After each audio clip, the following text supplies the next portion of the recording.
Oke, assalamualaikum warahmatullahi wabarakatuh. Selamat datang dan selamat berjumpa kembali sahabat-sahabat Garuda Fan. Timnas Indonesia akan menghadapi Timnas Arab Saudi di Gelora Bung Karno Jakarta pada tanggal 19 dan pukulnya tetap di pukul 19.00 WIB. Nantinya para sahabat-sahabat Garuda Fan, mari kita gemuruhkan bagaimana perjuangan dari para pemain dan kita sebagai pemain ke-12 terus menyuplai dan bergemuruh suara-suara dan nyanyian-nyanyian di tribun penonton untuk menyemangati bagaimana perjuangan dari para skuad Garuda yang diturunkan Coach Sintayong. Oke, di sisi lain kalau kita lihat Bang Jai, sang kapten, gimana nih? Banyak yang bilang bahwa di pertandingan kemarin pada saat lawan Jepang ini performanya kurang maksimal. Mas Sato dan Rizal setuju apa enggak? Iya, tadi kita singgung ya, dua pemain yang selama ini mungkin nyaris tanpa celah, selalu bisa menjadi penyelamat, yang selalu kita bisa diandalkan di momen-momen krusial. Tapi tadi justru menjadi bagian terbesar dari terciptanya gol-gol Jepang. Satu, salah umpan dari Martin Paes. Umpan diambil, ditembak sama pemain bertahan, kombinasi antara blok yang nggak sempurna dari JICS gitu. Ya mungkin pengaruh lapangan juga, hujan, pantulannya kan lebih cepat. Bola pantulan pertama itu kan pasti lebih deras dibandingkan bola berikutnya gitu. Dan itu yang terjadi ketika dia harapannya bola akan sampai di kakinya, tapi ternyata melenceng dan itu menjadi gol. Jadi ya kalau ngelihat ekspektasi kita kan terhadap dua pemain ini kan selalu tinggi banget ya. Kita tahu tenang ada Bang Jai di belakang, tenang. Tenang, kalaupun lepas dari mereka belakang masih ada Martin Paes kok. Dan di selama kualifikasi ini ya mungkin dua pemain itu yang selalu menunjukkan ya mereka memang bisa diandalkan gitu. Penalti Arab Saudi, berapa saves yang dilakukan oleh Martin Paes, dua man of the match di pertandingan melawan Arab Saudi dan juga Australia.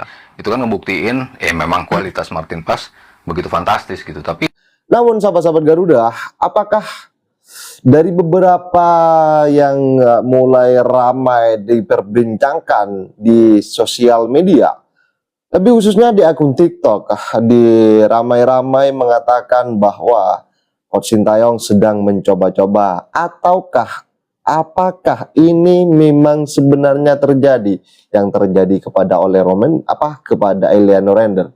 Kita simak bersama.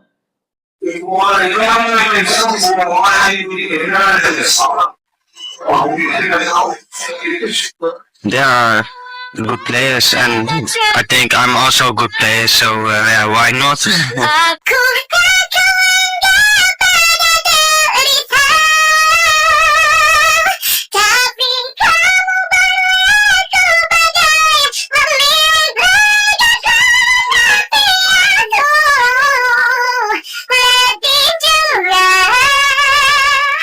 Eliano ya jelas sudah jadi bahan pertanyaan banget ya, karena dia pas awal masuk lawan Bahrain kan langsung main di babak kedua, tapi setelah itu nggak masuk DSP, dan lagi-lagi hari ini juga nggak masuk daftar susunan pemain. Dan gue cukup mengerti kenapa netizen bertanya-tanya apakah ini pemain yang emang dibutuhin sama STY banget apa enggak, karena berdasarkan rekam jejak STY, kalau ada pemain yang udah deal bagi kita untuk bisa main itu biasanya nggak perlu nunggu waktu lama. Kevin Dix buktinya. Nah, ini salah satunya langsung digas, langsung bisa dimainkan, dan itu nggak perlu nunggu lama buat ditunggu. Tapi kali ini ya emang dia dimainin lawan Bahrain, tapi namanya dicoret di 2 kali daftar DSP itu menurut gue jadi pertanyaan besar banget sih kenapa dia nggak main. Tapi balik lagi, kita sendiri kayaknya juga masih bingung nih kalau soal posisi terbaik dia itu di posisi mana. Jujur-jujuran aja. Karena di klub sendiri ya kita tahu di awal dia datang kita selalu bahasannya ini pemain yang versatile, bisa nge-cover banyak posisi, tapi lagi-lagi kalau ditanya posisi terbaiknya apa, ya kita pasti belum bisa jawab juga di sistemnya STY, karena di sistemnya di klub formasinya beda banget sama formasi yang di STY. Jadi gua rasa sih ada kaitannya sama taktikal, dan kebetulan lawannya juga kayaknya dia nggak masuk untuk sistem lawan Jepang. Karena gue jujur senang banget lihat penampilan Yaakob Sayuri khususnya di babak pertama tadi. Jadi itu udah pilihan yang terbaik. Tapi ya jelas ini gue jadi pertanyaan, bisa jadi Eliano Renders ini pemain yang bisa dikatakan oke lah bagus, tapi lagi-lagi posisi terbaiknya dia nggak ada, dan itu menurut gue jadi pertimbangan bagi STY sih kalau menurut gue dia kenapa 2 pertandingan ini nggak masuk namanya di DSP.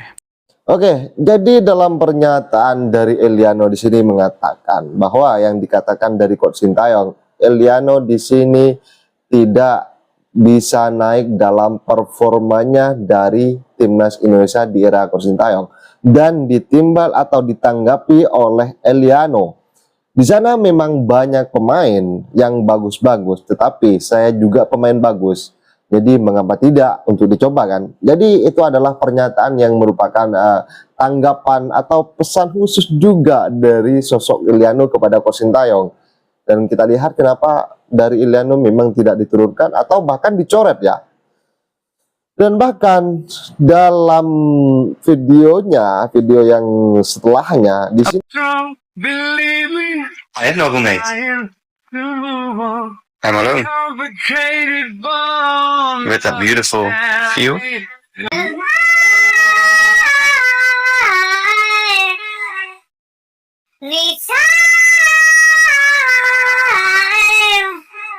My heart is numb, has no feeling, so I am still here.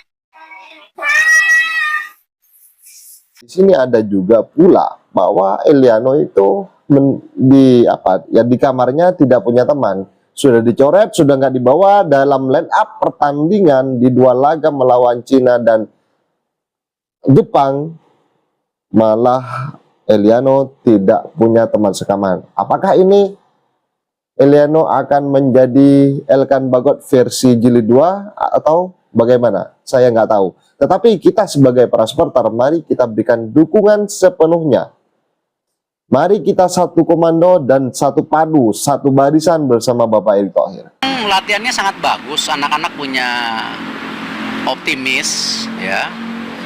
Memang kan kembali kita sebagai bangsa walaupun kalah kelas kan harapan itu harus ada.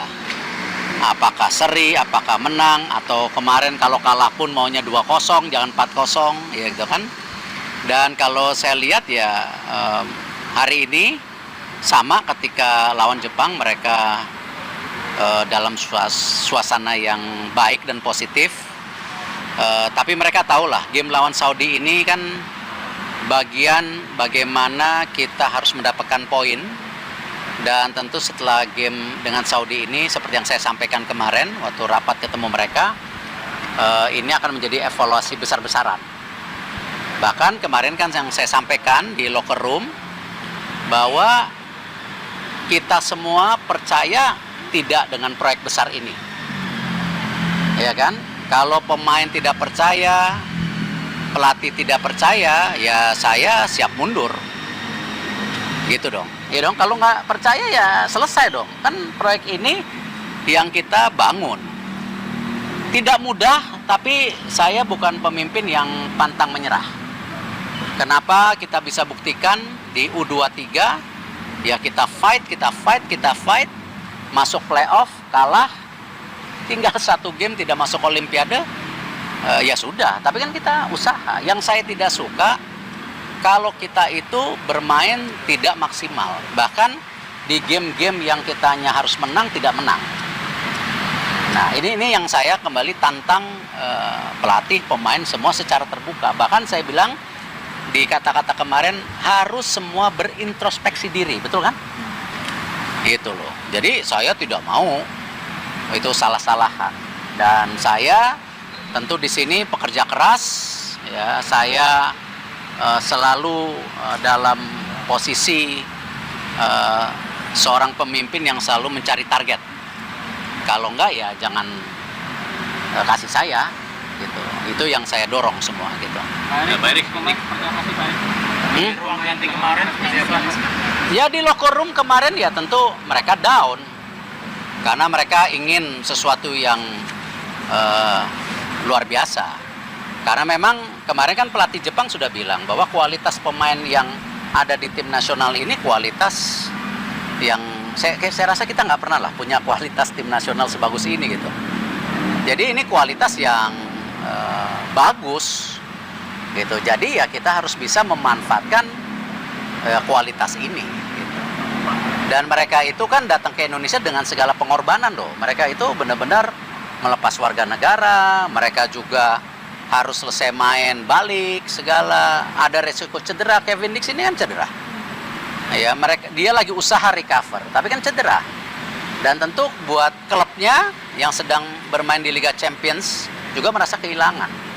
Buat dia secara individu juga ya ini sesuatu yang menurut saya kan juga buat dia sesuatu yang di luar dugaan.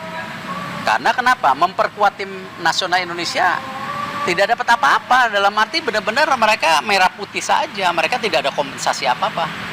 Itu. Jadi kita juga harus mengerti bahwa mereka gabung ini karena sebuah proyek besar, mereka ingin menjadi bagian dari sejarah. Nah, ini yang semua harus mengerti gitu. Pak, tadi menyebut evaluasi, yang dimaksud evaluasi Pak, terus kemudian terutama untuk Ole, Dion sama tim ada target. Ya, kalau gini, kalau tim dan Dion itu kan kita siapkan buat U20. Dan mereka sudah ikut uji coba di Tulun waktu itu. Nah, sama ketika saya sampaikan ke Coach Indra, ya, Coach Nova dan para pemain U17 U20, target kita ini sekarang Piala Asia, bisa nggak lolos Piala Dunia? Oke, sedang desas-desus di media sosial selain dari sosok Iliano, memang kenyataan dalam permainan dari skema yang dimainkan oleh Coach Sintayong, memang ada beberapa striker ya, striker yang di bawah tetapi tidak diturunkan, yang diturunkan itu aja. Gosipnya apa yang beredar sekarang di media? Incer oleh Romani kan? Iya. Kan katanya? Enggak, bukan di luar gagal atau enggak, tapi kan incer seorang striker. Iya, berarti emang di situ masalahnya. Pendekatannya gue rasa di belakang banyak terjadi untuk ke striker. Artinya memang mereka mencari yang striker lebih bagus yang bisa cetak gol. Berarti saat ini memang lagi dilakukan. Lagi dilakukan karena memang gak ada pilihan, striker yang jadi pilihan utama. Mungkin bukan lebih bagus Coach ya, mungkin tipenya beda gitu ya. Lebih bagus Dibandingin strike? bagus. Striker terlalu muda. Nah, ini pilihan Sintayong. Ini kenapa gue bilang Sananta atau Korea enggak, tapi Hoki selalu dibawa. Kasih Hoki kesempatan yang dia lakukan dulu dengan Witan. Kalau bicara Sananta, kalau bicara Hoki Sananta, Hoki Caraka tidak diturunkan. Bahkan Sananta itu dicoret. Entah, saya nggak tahu ya. Apa dan skema taktik dari Coach Sintayong saat ini dari berbagai pengamat, bukan saya. Jadi dari berbagai pengamat menanyakan skema apa yang dilakukan Coach Sintayong. Bahkan tidak bisa menjawab dari penasaran dari publik. Dan sahabat-sahabat Garuda, ini ada pernyataan juga, ada pernyataan kontroversi dari Bung Toel. Apakah kalian setuju dengan Bung Toel? Mari kita simak-simak dan tanggapan kalian silakan ditulis di kolom komentar. Ya, saya ulangi lagi, Bung. Ini kan anggota Exco PSSI, Arya Sinulinga, Bung, meminta pelatih Sintayong untuk bisa tidak lagi ya mengutak-atik atau mencoba mengutak-atik para pemain karena posisi Indonesia saat ini cukup kritis nih, Bung. Menurut Anda bagaimana? Sebetulnya sih itu bukan analisis yang tepat secara teknis ya. Soal istilah yang belakangan muncul otak-atik, coba-coba, sebetulnya bukan itu. Sintayong dalam sudut pandang saya segitu-segitunya udah habis menurut saya. Sehingga saya kan sebetulnya pernyataan saya usai lawan Jepang itu langsung tanda saja dan lugas. Jadi kalau Sintayong punya malu, punya sportivitas, punya jiwa sportsmanship, mundur saya bilang. Mundur saya bilang. Oke, sahabat-sahabat Garuda fans, saya rasa cukup statement barusan. Jadi bagaimana tanggapan kalian? Silahkan ditulis di kolom komentar. Dan jangan lupa like dan subscribe channel ini agar kalian tidak ketinggalan informasi penting khususnya Timnas Indonesia. Salam sepak bola keren, salam sepak bola Indonesia maju bersama Bapak Erick Thohir, Timnas Garuda Jaya. Bersama Bapak Erick Thohir, satu komando, satu barisan. Bersama saya, salam olahraga.